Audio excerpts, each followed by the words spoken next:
pagi buat kita semua, salam sehat selalu. Renungan pagi hari ini saya beri judul Bersabar dalam Penantian. Tema renungan pagi hari ini saya beri judul Bersabar dalam Penantian. Kalau kita bicara soal kesabaran, tentunya ini ada satu nilai kekekalan yang harus terus kita pertahankan dalam kehidupan kita sebagai orang percaya. Karena sabar ini bicara soal proses. Proses itu bicara soal waktu yang panjang, bukan waktu yang singkat. Sebab itu pagi hari ini saya mau ngajak kita membaca surat Ibrani 10 ayat 35 sampai 36. Surat Ibrani 10 35 sampai 36, demikian firman Tuhan. Sebab itu janganlah kamu melepaskan kepercayaanmu. Sebab itu janganlah kamu melepaskan kepercayaanmu, karena besar upah yang menantinya. Sebab kamu memerlukan ketekunan, supaya sesudah kamu melakukan kehendak Allah, kamu memperoleh apa yang dijanjikan itu. Dari pembacaan surat Ibrani, khususnya 10:35 sampai 36 ini, kalau kita belajar menggali lebih dalam latar belakang dari surat Ibrani ini, ditulis untuk memberi penghiburan, kekuatan kepada orang-orang Yahudi atau Ibrani yang berpotensi menderita tekanan baik dari pemerintahan Yahudi, menderita tekanan baik dari pemerintahan Romawi yang mereka alami saat itu ya, maupun dari semua orang Yahudi, dari sesama orang Yahudi. Jadi surat ini ditulis pada waktu orang Yahudi atau orang Ibrani mengalami penderitaan yang amat sangat, sehingga mereka tuh kehilangan kekuatan, mengalami tekanan, penderitaan, mereka mengalami penghinaan di depan umum, harta mereka dirampas, karena pemerintahan Romawi menuntut agar kaisar disembah sebagai Tuhan. Sedangkan orang Yahudi itu berpegang teguh kepada Taurat yang menekankan upacara keagamaan untuk memperoleh keselamatan. Sedangkan penulis surat Ibrani ini menjelaskan hanya percaya atau beriman kepada Kristus, kamu diselamatkan.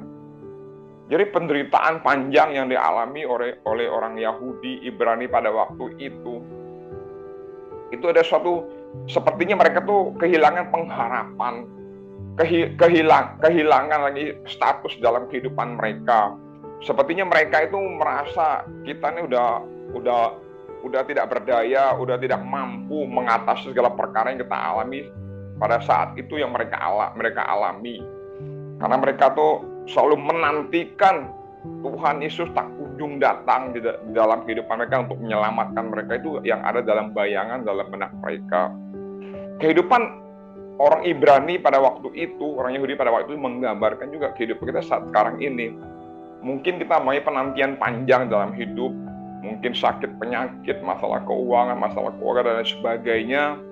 Itu yang selalu mendera dalam kehidupan kita, tak kunjung mendapatkan jawaban, tak kunjung mendapatkan jalan keluar. Sepertinya kita merasa lelah, kita merasa letih, capek, kita terkadang kehilangan pengharapan, kehidupan rohani kita naik turun, up and down, karena kita tekanan yang begitu berat. Kadang-kadang itu tidak bisa dipungkiri, itu juga sedikit banyak akan mempengaruhi kehidupan kerohanian kita,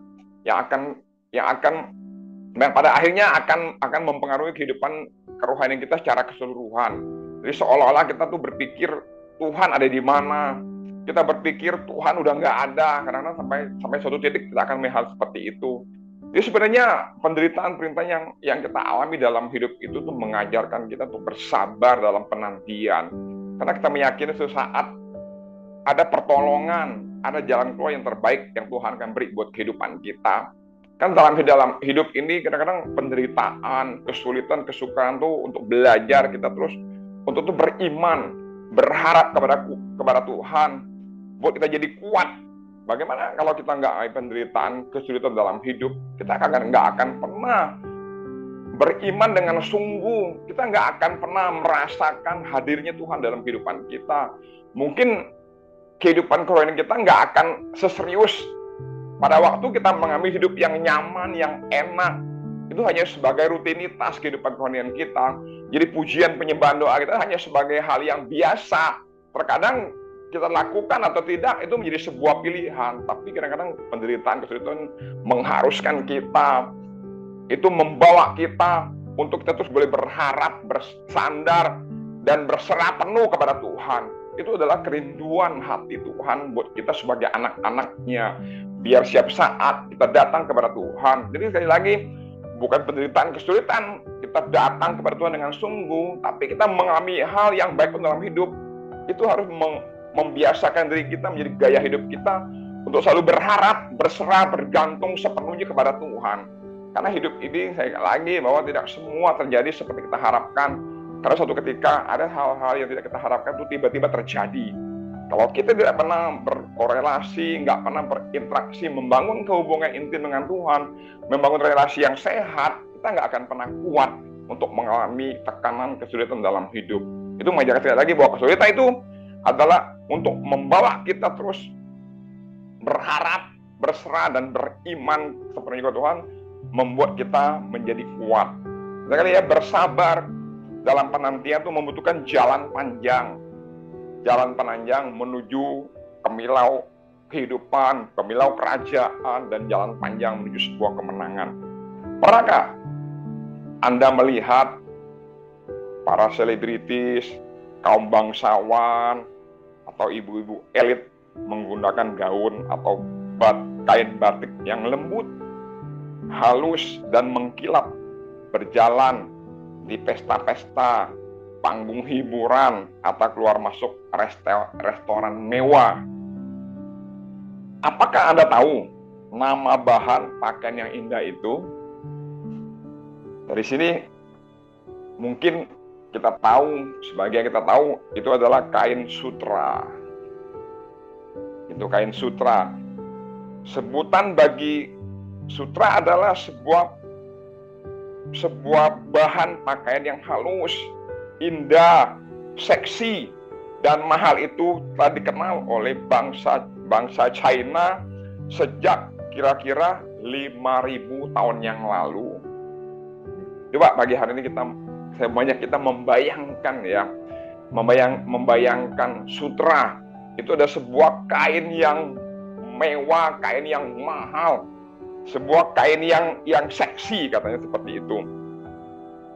Itu sutra itu adalah sebuah kain, bagaimana dia dihasilkan ya menjadi kain yang mewah, yang mahal. Itu bukan suatu hal yang instan, bukan waktu yang instan. Itu bangsa China tuh mempunyai pepatah, diperlukan waktu dan kesabaran untuk mengubah daun murbe atau mulberry menjadi sebuah gaun sutra yang mahal. Kalau Bapak Ibu pernah tur ke China, selain dibawa ke toko obat yang mahal sekali harganya, kita pasti dibawa ke tempat bagaimana caranya membuat kain sutra. Kain sutra kita tahu bahwa itu adalah dimulai dari sebuah ulat sutra yang menghasilkan telur. Jadi diperlukan waktu kira-kira 2 bulan sejak telur menjadi kepompong. Jadi itu bukan waktu yang singkat. Ulat sutra itu ya, ulat sutra itu bertelur menghasilkan sebuah kepompong itu bukan sesuatu yang singkat. Itu diperlukan waktu kira-kira 2 bulan menjadi sebuah kepompong, sehingga proses itu menjadi serat, sehingga menjadi benang, yang dibikin benang menjadi sebuah kain sutra yang sangat mahal. Jadi karena orang barat, pedagang dari barat tahu ini kain yang mahal, kain yang punya nilai jual yang luar biasa. Jadi pedagang dari barat itu menyebar ke seluruh dunia melalui jalan panjang berliku sepanjang kira-kira 6.000 km yang dikenal sebagai Silk Road jalan Sitra. Mulai dari bagian timur China sampai ke Laut Tengah, setelah menempuh perjalanan waktu yang cukup panjang selama berabad-abad dengan cara-cara yang unik, akhirnya kain sutra pun masuk ke negeri kita dan kita pun mampu memproduksi dan mengembangkannya. Di sini kita belajar bahwa untuk menghasilkan suatu hal yang mahal itu membutuhkan penantian, dibutuhkan waktu yang panjang. Di Alkitab pun kita juga pernah membaca di Keluaran, di kitab Kejadian, Keluaran, dan kitab Amsal itu menggambarkan sutra itu sudah ada sejak zaman Alkitab, yaitu yang namanya kain ungu, lenan halus dan sebagainya, itu menggambarkan bahwa sutra itu boleh menjadi suatu kain yang punya nilai jual, yang punya sebuah kemewahan dipakai dalam sebuah kerajaan. Ternyata dibutuhkan sebuah waktu yang panjang, bukan waktu yang instan. Jadi pagi hari ini bagaimana caranya agar kita tetap sabar dalam penantian? Bagaimana caranya kita belajar di kitab Ibrani ayat 10 ini, cara kita tetap sabar dalam penantian? Yang pertama, ayat 35 saya membacakan kembali buat kita. Sebab itu janganlah kamu melepaskan kepercayaanmu karena besar upah yang menantinya. Jadi ayat 35 ini, jangan kita melepaskan kepercayaan, bicara soal jangan menyerah, bersabar dalam penderitaan. Jadi poin yang pertama tuh, cara tetap sabar dalam penantian tuh jangan menyerah, jangan melepaskan kepercayaanmu. Jadi bersabarlah dalam penderitaan, kata Yakobus. Yakobus juga memberi sebuah nasihat yang sama kepada jemaat, kepada kita untuk bersabar, yang digambarkan seperti seorang petani. Petani merupakan contoh yang konkret tentang kesabaran, bagaimana perasaannya menghadapi orang-orang yang mungkin menghina, merendahkan, atau menerornya dengan hama orang ataupun tikus. Itu sebuah teror yang membuat kadang-kadang pada waktu itu kesabaran seorang petani itu bisa hilang. Jadi bagaimana kesabaran seorang petani itu ya direndahkan karena pendidikannya rendah, penghasilannya sedikit, atau pas-pasan kegagalan dihadapi karena cuaca panas atau hujan yang berkepanjangan. Petani pada saat itu digambarkan seperti itu. Jadi petani itu memiliki sebuah kesabaran. Dia tidak menyerah, dia meyakini apa yang dia tabur itu akan yang dituai. Karena dalam hidup ini bersabar dalam penantian itu perlu ya. Namanya suatu mental seorang pemenang, mental seorang juara. Karena tidak ada yang bisa menghentikan kita kalau kita masih mau. Dalam situasi, kondisi apapun yang kita alami saat ini, tidak ada yang bisa menghentikan kita selama kita masih mau, selama kita masih bergairah, bersemangat, dan antusias di dalam Tuhan. Tidak ada yang bisa menghentikan kita. Selama kita masih mau, Tuhan selalu ada untuk menyertai kita. Tapi kalau kita udah merasa tidak mampu, tidak mau, berarti semuanya selesai. Sekali lagi, jangan pernah menyerah. Seperti Habakuk 2 ayat 4 berkata, tetapi orang benar itu akan hidup oleh percayanya. Jadi orang benar itu akan hidup oleh percayanya. Kitab Habakuk 2 ayat 4 dan perjanjian dan kitab perjanjian yang baru disempurnakan lagi seperti ada tertulis, orang benar akan hidup oleh iman. Jadi orang benar itu akan hidup oleh iman. Kuncinya adalah Kristus. Kristus itu lebih baik dari semua yang ada. Jadi sekali lagi, orang benar itu hidup oleh iman. Kuncinya adalah Kristus.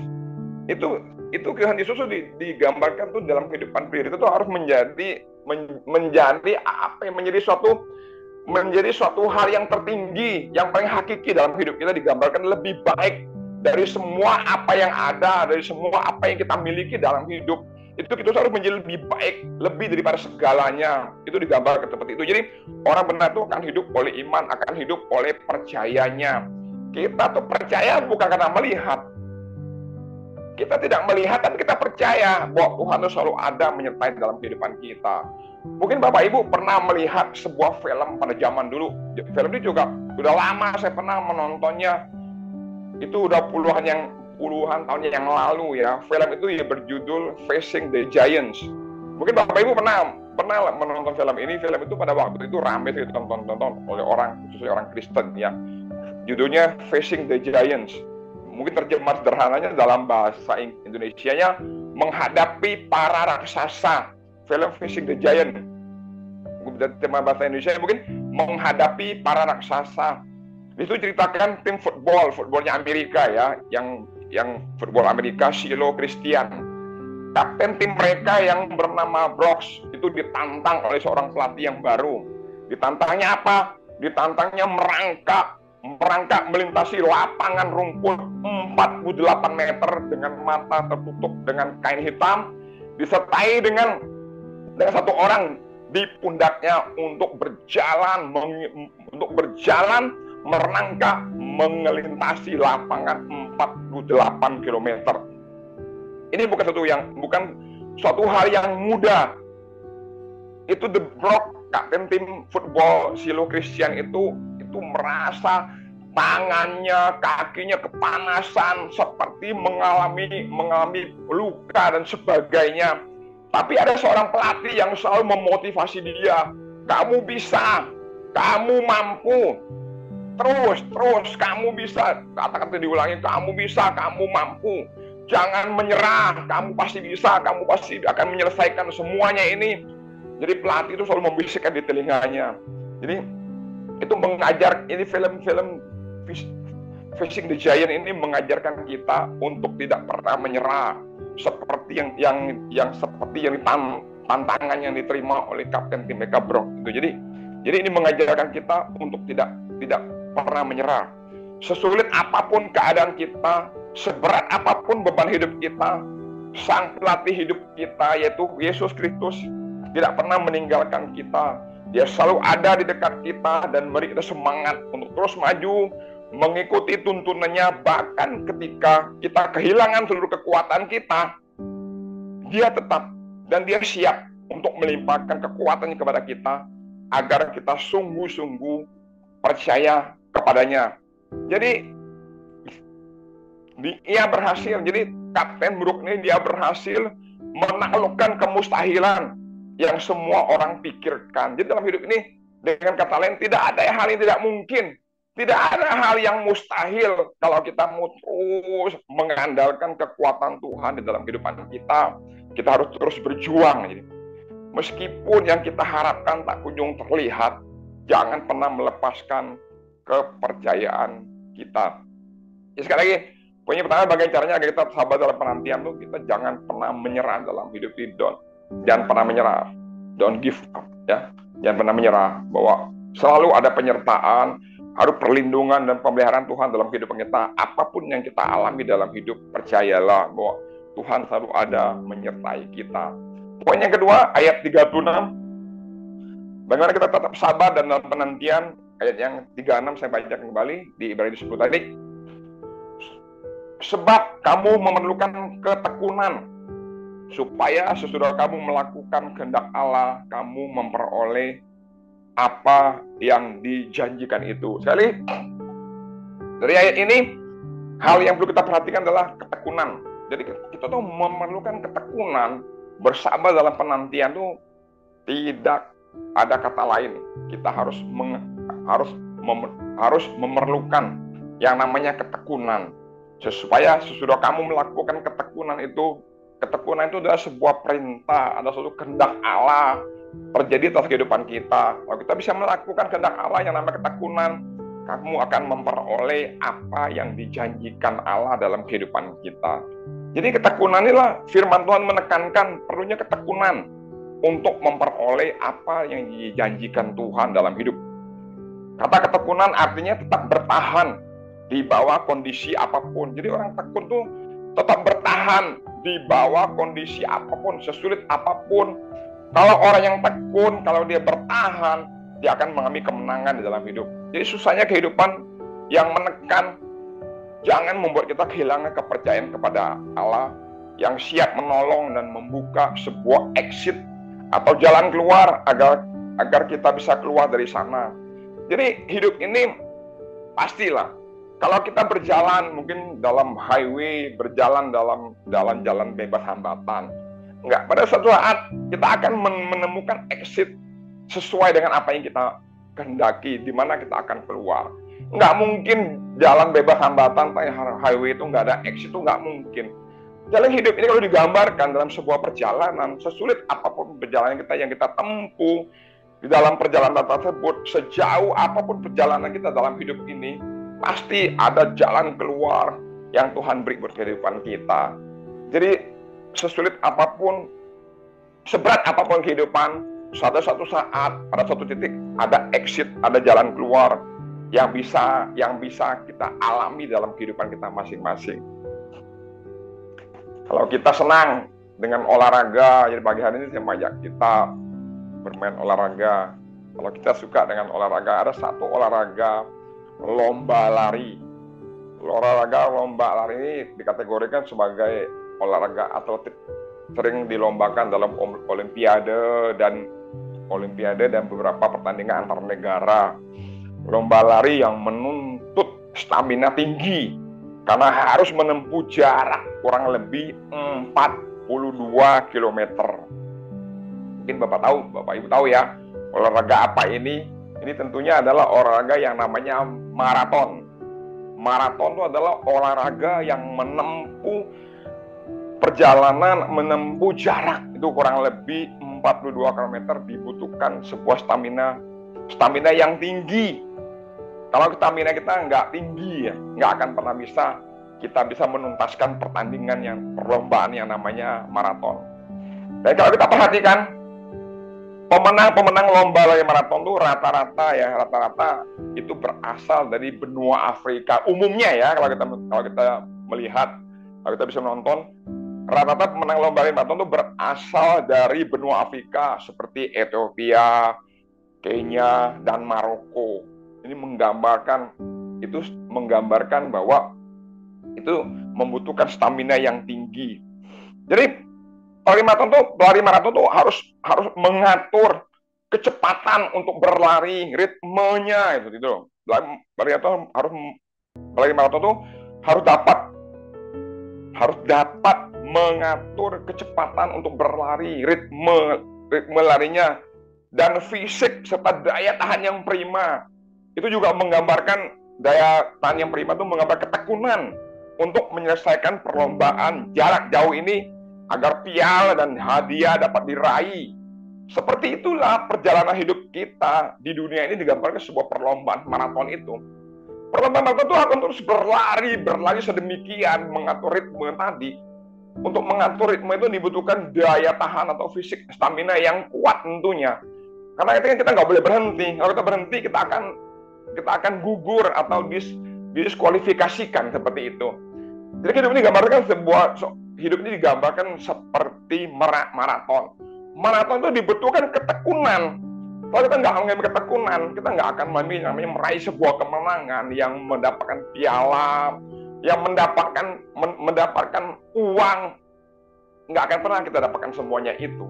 Ya sekali lagi, kalau kita menyadari bahwa hidup ini adalah sebuah perjalanan, adalah perlombaan, tentunya kita akan terus melatih diri kita sedemikian untuk meraih sebuah kemenangan tersebut. Jadi sebagai ayat penutup, saya membaca kita di Ibrani 12, 1-2. Jadi bersabar. Jadi bersabar itu adalah perasaan yang dipanjangkan ya. Jadi ketekunan itu bicara soal kesabaran. Bersabar itu adalah perasaan yang dipanjangkan dalam penderitaan gitu, atau sabar. Kata ini biasa dipakai untuk menghadapi sikap orang terhadap kita gitu. Jadi dibutuhkan kesabaran seperti digambarkan seperti sikap orang terhadap kita. Jadi dibutuhkan kesabaran. Jadi sekali lagi bahwa ketekunan dibutuhkan sebuah kesabaran. Di Ibrani 12 ayat 1 dan 2, karena kita mempunyai banyak saksi bagaikan awan yang mengelilingi kita, marilah kita menanggalkan semua beban dan dosa yang begitu merintangi kita, dan berlomba dengan tekun dalam perlombaan yang diwajibkan bagi kita. Marilah kita melakukannya dengan mata yang tertuju kepada siapa? Kepada Yesus yang memimpin kita dalam iman dan membawa iman itu kepada kesempurnaan, yang dengan mengabaikan kehinaan tekun memikul salib, ganti sukacita yang disediakan bagi Dia yang sekarang duduk di sebelah kanan tahta Allah. Jadi dari Ibrani 12:1-2 ini juga ada satu pesan yang dapat kita ambil atau kita petik pada pagi hari ini. Hidup adalah sebuah perlombaan yang wajib bagi kita. Wajib itu mau tidak mau, suka tidak suka, harus kita lakukan, itu wajib. Tidak ada kata tidak. Hidup itu adalah sebuah perjalanan yang penuh tekanan, cerita dan kepedihan, dan kita dapat melewatinya dengan melihat contoh hidup Yesus. Jadi pribadi Yesus sebagai contoh, sebagai pola, sebagai patron dalam kehidupan kita. Dia dapat menyelesaikan hidupnya, mengakhiri pemberhentiannya atau destinasinya.